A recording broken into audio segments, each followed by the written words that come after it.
Hello and welcome. My name is Kevin. This is Stu for Bruce. We're here in CK3 with another time lapse for you all. This idea comes from Sasha Sendra. They say for when the DLC comes out, one empire with one culture, one religion with old mortal emperor. So we've gone ahead and done that. So we have one religion, one culture, and one old emperor in charge of everything for us. You might be asking yourself, how is Saxony a thing? It is a tag in the game that only exists if you use debug mode, is that there's only one empire, the Saxon Empire. So we'll see how many new empires are formed, or if any really do form. I'd be surprised if the AI isn't able to do that. Let's get down to predictions.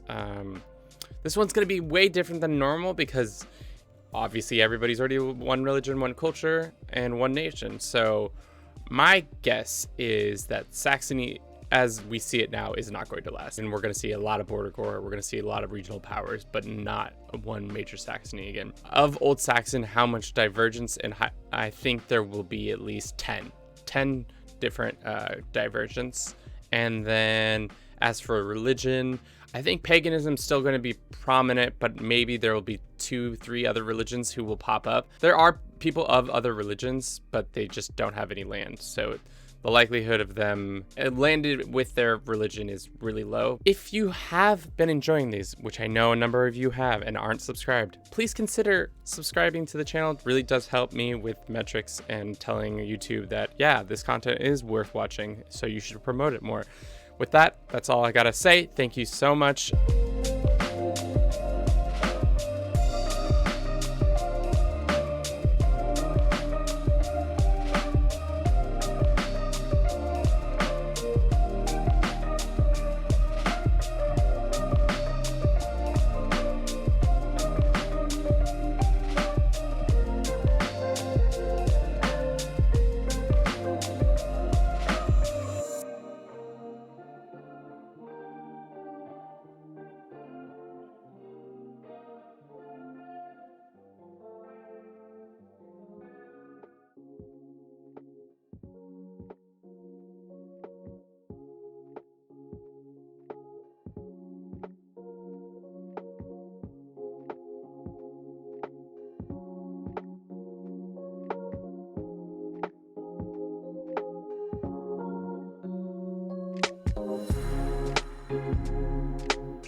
Here we are in 1150, 283 years in the future. The Saxon Empire has fallen, and now we have this wonderful border core all over the world.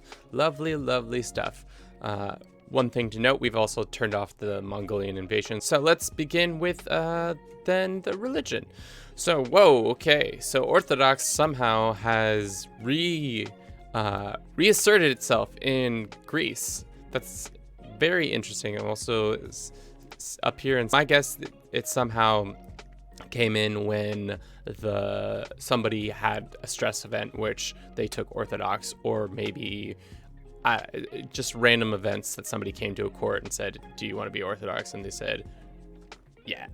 It's just an old pagan religion has returned for whatever reason. People like to, revert to the unreformed version of this religion. As for the culture, we have Butcher coming in with their random event. We have some Logodorian, which is Sardinian, and then we have Venetian, and Old Saxon, combination of those two. Outer Hebrides culture, cool. They've somehow done it. And then Icelandic. It's interesting that the AI doesn't change their culture more, but it's probably because they just don't have the prestige.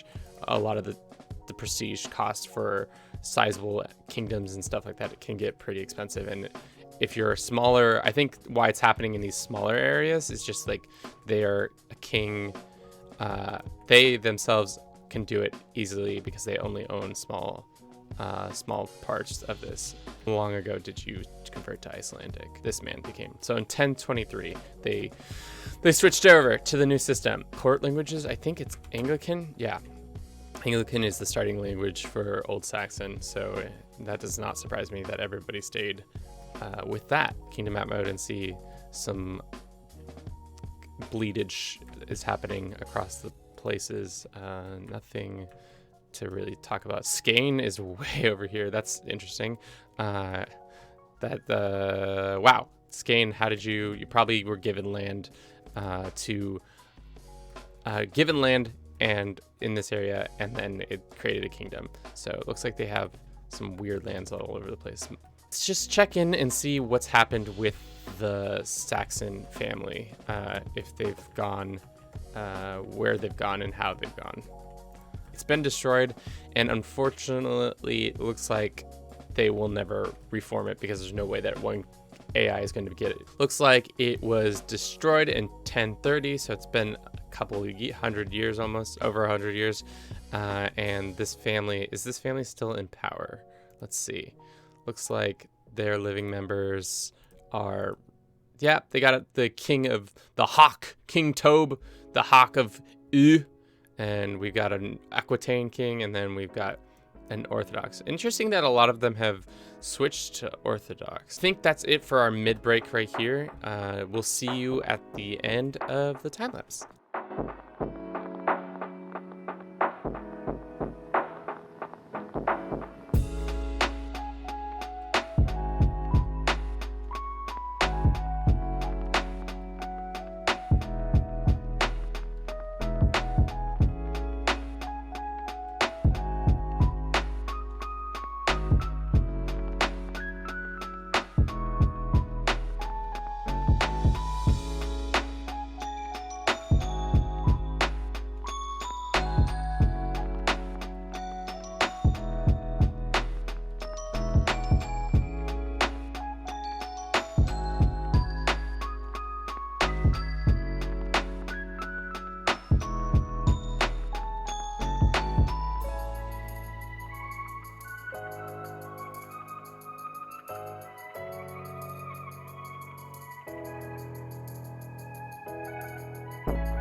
Alrighty, here we are. It's 1490, 623 years in the future. Don't really see a clear winner from this experiment. It looks like just a lot of border gore.